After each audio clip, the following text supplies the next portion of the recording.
participation age for higher education here is quite younger, it's 18. And we are doing 19 and 20s. So at the moment we're around 13.15% for the 19 and 20s. If I can calculate this quickly, it's around 11.1%. So I don't know whether that is a good way to compare, but still, in one way, the good news is that for the 19 and 20s, we're not that far away. And indeed, we are ahead of the UK actually. But they have more for the 18s, which is 20.2%. So my research question will be looking at barriers to participation as adopted here, looking at the socio-economic background of the students, which might affect their motivation to participate in higher education, and if there are presence of these barriers, in what way do they affect the students' aspiration and motivation. And second research question that I have is on prior academic achievement. Does that affect the students' sense of themselves as potential candidates for higher education? And I'm going to look at how the schools practice in streaming the students affect the students' aspiration as well as motivation. And last research questions that I hope to answer from this study is on the role played by the institutions, schools, and higher education institutions. Do they recognize the potential role played by socio-economic background and prior achievement of student motivation to participate in education? Methodologies, just simple methodologies. I'm going to use questionnaire and focus group interview for the students. Themes that I'm going to look at: the parents' economic and academic background, the family members' experience in higher education, the students' perception of higher education, as well as the students' aspiration. And then semi-structured interview for higher institutions, including two in this room. Alright, so I was born actually not to expose, but I'll just be frank.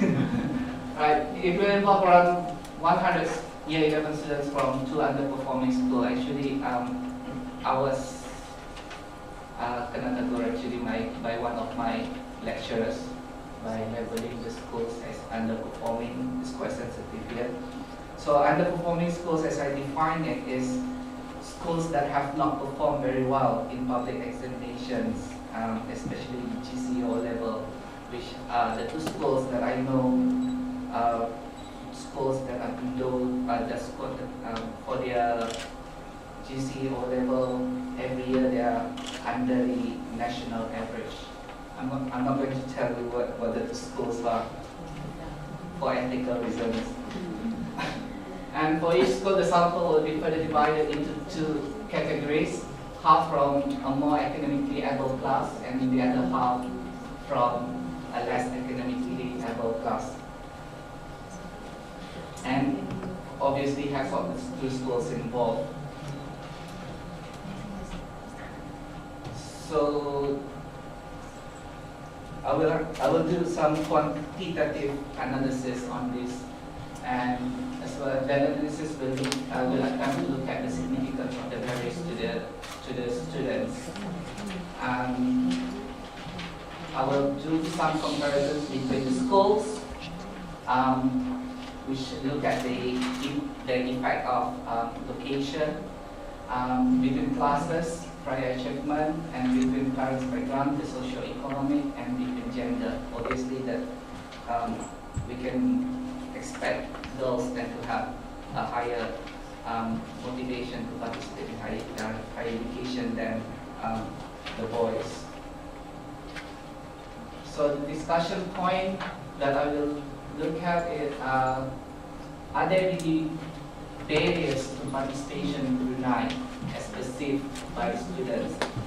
Now, when I first discussed this with my supervisor, because here is more on the social class and ethnics and whatsoever, so I said, we don't have social class issue and whatsoever, but she kept on arguing that there must be some sort of excuse or some sort of things that you can look at in terms of social economic background.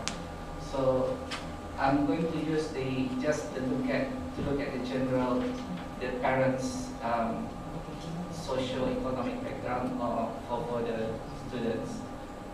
And the socio-economic background of the students affect their aspiration and as well as the family's experience or lack of experience. This is looking at role model and then prior attainment as well. And do institutions have any intervention programs in place to address low aspiration among the students?